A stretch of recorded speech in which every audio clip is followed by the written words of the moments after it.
Buenas tardes.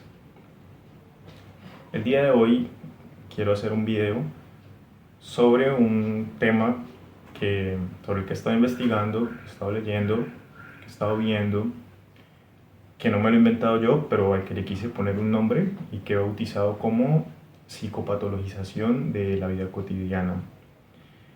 Y quiero empezar esta discusión precisamente con un elemento, con un ejemplo de la vida que seguramente le ha pasado a muchas personas, y es que están haciendo scroll en Instagram, en TikTok, en alguna plataforma, o están escuchando un podcast y de pronto se encuentran con un profesional o una persona que parece profesional y que lo que está haciendo es dando información sobre salud mental y está hablando específicamente sobre trastornos mentales. ¿Cómo son los trastornos mentales? ¿Cuáles son sus consecuencias? ¿Cuáles son sus causas? Y de pronto vendiendo algún tipo de terapia o algún tipo de cura para trabajar pues, el asunto. Entonces voy a puntualizar para iniciar como con más contexto. Me ha sucedido que he encontrado personas que se identifican sobre todo con el trastorno de déficit de atención e hiperactividad, que es el TDAH. Y son personas que están diciendo, por la información que les ha llegado, por este tipo de videos, que tienen TDAH. Más adelante me voy a expandir sobre el tema. Ahora quiero concentrarme y poner la atención en el asunto de la psicopatologización de la vida cotidiana. Entonces, llegué a esto, por supuesto, por una referencia, la referencia obvia, que es el texto de Sigmund Freud, Psicopatología de la vida cotidiana, en la que este autor lo que hace es proponer que en el día a día, en la vida de las personas, las represiones, las neurosis, los trastornos que aparecen dentro de ese marco se cuelan a la vida diaria, a la vida real, desde el inconsciente hacia la conciencia, transitan. Y esto genera acciones, genera comportamientos que en algún punto son pertinentes, en algún punto son desafortunados para las personas que lo realizan o para las personas que los ven. Los ejemplos más claros son los de actos fallidos y los de los lapsus del lenguaje. Entonces, no voy a ahondar tanto en este asunto del psicoanálisis, pero por ejemplo el lapsus del lenguaje es cuando uno dice algo que no era lo que no quería decir, pero terminó diciéndolo. Entonces la explicación de la psicopatología de la vida cotidiana es que a uno se le coló algo que uno realmente sí estaba sintiendo, pero que estaba reprimiendo, o que sí estaba pensando, pero que estaba reprimiendo, y en ese momento le falló y lo sacó, y eso genera el lapsus. Y el acto fallido, pues, es más o menos lo mismo, pero ya no en el lenguaje, sino en la acción. Y es que de pronto pues cometemos algún equívoco. Voy a poner un ejemplo, me estoy inventando algo que precisamente los freudianos o los psicoanalistas más acérrimos podrían desmontar fácilmente, pero quiero tratar de esbozar un ejemplo para que se entienda de qué se trata este asunto del acto fallido. Y es que a mí me cae mal mi vecino y sin querer, entre comillas, sin querer, le rayé el carro. Muy oportuno y también muy desafortunado. Lo hice. Esto es un ejemplo, ¿no? No es que realmente me haya sucedido, pero estoy poniendo un ejemplo de algo que puede pasar, que sería una muestra de lo que es un acto fallido. Este video puede ser en sí mismo un acto fallido. Pero entonces, esa es la teoría de la psicopatología de la vida cotidiana. Y yo esto lo vinculo además con una propuesta de un psicólogo social, Sergio Moscovici, que en 1961, ya medio siglo después de la publicación de Psicopatología de la vida cotidiana, publica El psicoanálisis, su imagen y su público. Y es un estudio en donde se muestra cómo las personas de Francia de los años 50 tienen un dominio y tienen una apropiación del lenguaje del psicoanálisis y pueden dar cuenta de su propia vida y pueden dar cuenta de la vida de los demás y de la vida pública a través de categorías del psicoanálisis. Entonces la gente empieza a hablar con mucha seguridad, como si fueran expertos en el tema, sobre el inconsciente, sobre la neurosis, sobre la histeria, sobre las compulsiones. Y estos lenguajes y esta categoría se vuelven pues una forma precisamente de entender el mundo y de referirse a las cosas. Entonces esto es lo que genera este estudio, o es lo que muestra más bien este estudio del psicoanálisis, su imagen y su público. Se vuelve una especie de psicopatología popular. Todos nos volvemos profesionales en el asunto, se popularizan los trastornos mentales y vuelvo entonces al ejemplo que había puesto de forma inicial, y es que ahora con las redes sociales y con la masificación de los contenidos por medio de ellas y por el internet, ese lenguaje ya no solo el del psicoanálisis, que era de algún modo restringido y que en ese momento donde se hizo ese estudio a mediados del siglo pasado tenía una restricción en la forma en cómo llegaba a la sociedad, pues ahora esa restricción no existe porque tenemos precisamente las redes y tenemos precisamente todas estas nuevas formas de comunicación, y entonces ya no se han transferido de forma continuada estas ideas sobre el psicoanálisis, sobre todo porque está un poco viejo y un poco en desuso, pero se han transmitido otras categorías, se han difundido otras categorías que son similares, pero que pertenecen a otras corrientes, particularmente de la psiquiatría. Entonces aparecen en la conversación cotidiana elementos como por ejemplo el autismo, trastornos límites de personalidad, narcisismo. Empezamos a ver cuando una pareja es narcisista o qué tal es un narcisista. Empezamos a comentar sobre los apegos, sobre los tipos de vínculo, que si hay un vínculo inseguro, que si una persona tiene un apego ansioso. Empezamos a hablar de trastornos obsesivos compulsivos, empezamos a hablar de depresión, empezamos a hablar de ansiedad, y todos esos términos empiezan a ser parte de nuestra vida cotidiana. Entonces,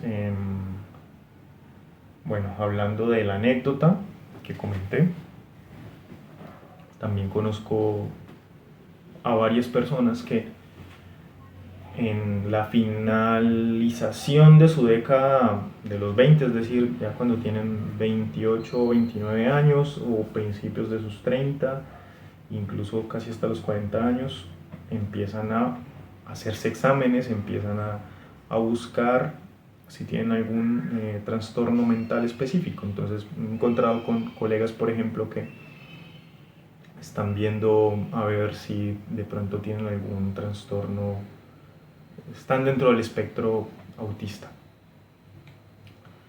¿Por qué? ¿Por qué lo hacen? Porque tienen una vida desorganizada, porque tienen un malestar vital, porque tienen angustia, porque nos cuesta en general muchas veces encontrar nuestro propósito. Tenemos múltiples factores que están ahí convergiendo. y a veces lo que nos da la tranquilidad es el diagnóstico y por eso lo estamos buscando. Esa es una de mis teorías, ¿no? Queremos encontrar la razón del descontento de nuestra vida y la queremos encontrar en un diagnóstico psicopatológico. Y este diagnóstico es muy oportuno, sobre todo porque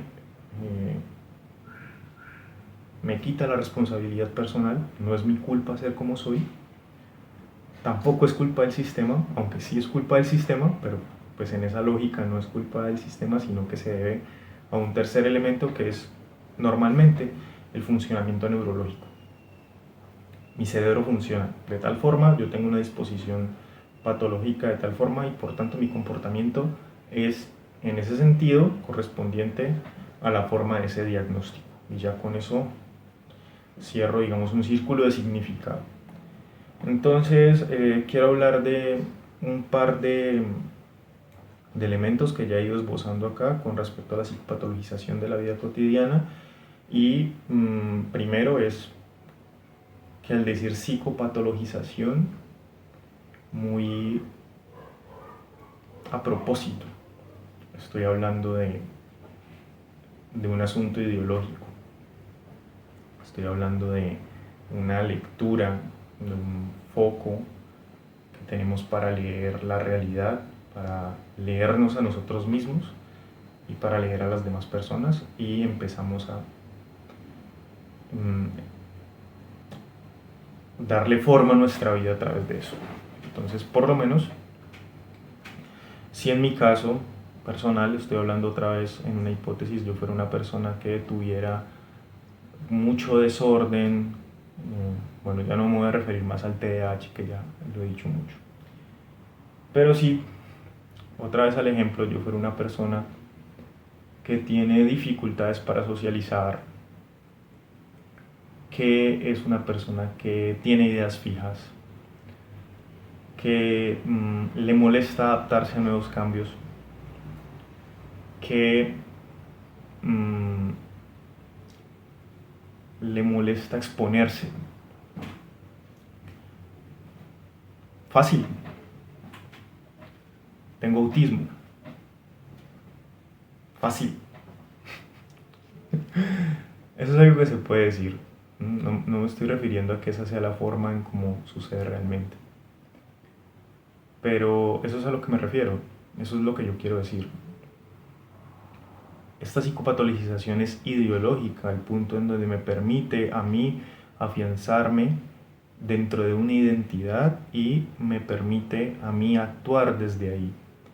Me permite afianzar también mis defectos, convivir con ellos. Me permite soportarlos, pero también me permite pertenecer con ellos. Y también desde esa misma lectura ideológica, pues terminamos psicopatologizando a todo el mundo. Entonces, tal cual persona se comporta de tal modo, pues porque es un narcisista, por tanto tenemos que apartarlo del grupo, o tal otra persona se porta como se porta porque tiene un apego ansioso y entonces también tengo que poner mis límites, etcétera, etcétera, etcétera. Eso es a lo que me refiero con que es ideológico. Nos da una forma de actuar, una forma de relacionarnos. Y el otro asunto que también quiero poner de presente y que también tiene que ver con lo ideológico es que pensar en el diagnóstico también es quitar cierta dimensión amplia que puede tener un trastorno. Es quitarle también profundidad al malestar. Es también dejar de hacerse preguntas de yo por qué me siento como me siento, por qué hago las cosas que hago, por qué me comporto como me comporto, por qué establezco las relaciones que establezco. Quiero hacer un matiz importante, y es que los diagnósticos en algún punto son fundamentales. Cuando hay un trastorno real, y no cuando hay una identificación mía con una información que dio alguien, sino cuando hay un diagnóstico real, cuando un médico, cuando un psiquiatra, cuando un neurólogo, cuando un psicólogo sugiere un diagnóstico y también sugiere un tratamiento, hay que tomárselo en serio. Precisamente es la salud mental lo que está en juego. El bienestar, la salud de toda la vida en general, la salud de nuestras relaciones. Pero eso es distinto a que yo me identifique con una información que me ha llegado por las redes sociales. Yo creo que eso es bastante claro. Mi propuesta abordando este problema, yo creo que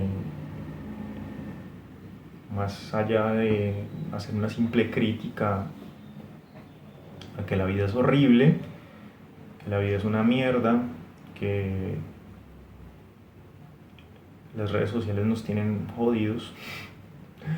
No estoy diciendo eso, es que yo creo que hay que tratar de darle a la vida cotidiana una comprensión más amplia, que hay que ser más profundos, que si uno tiene un malestar tiene que tratar de encararlo también por su salud mental, aunque con más dificultad,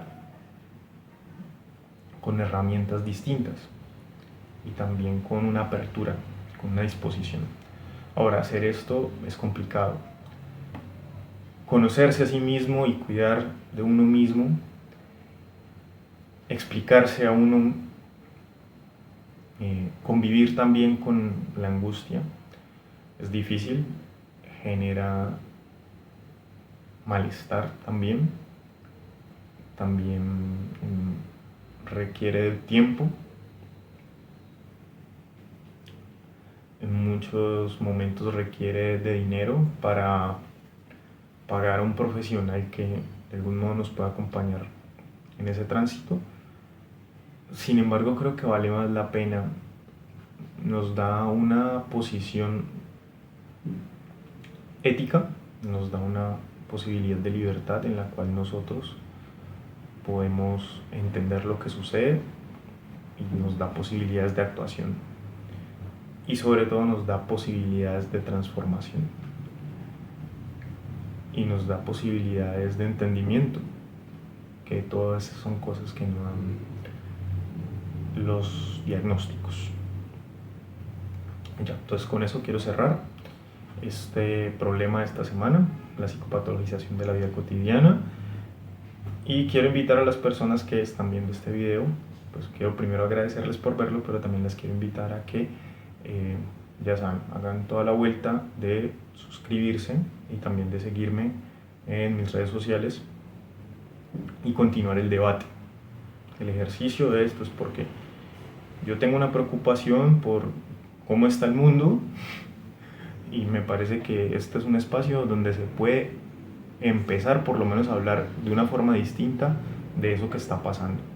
Si bien el debate por redes sociales muchas veces es infructuoso, pues por algún lado comenzamos y después ya eso pues pasa de las redes sociales a otro tipo de encuentros. Y esos tipos de encuentros también es el encuentro profesional. Yo soy psicólogo, magíster en filosofía, soy terapeuta de enfoque narrativo y también, pues por supuesto, mis servicios están a disposición de las personas que quieran hablar de este asunto o de otros asuntos distintos. Eso es todo por hoy. Muchas gracias.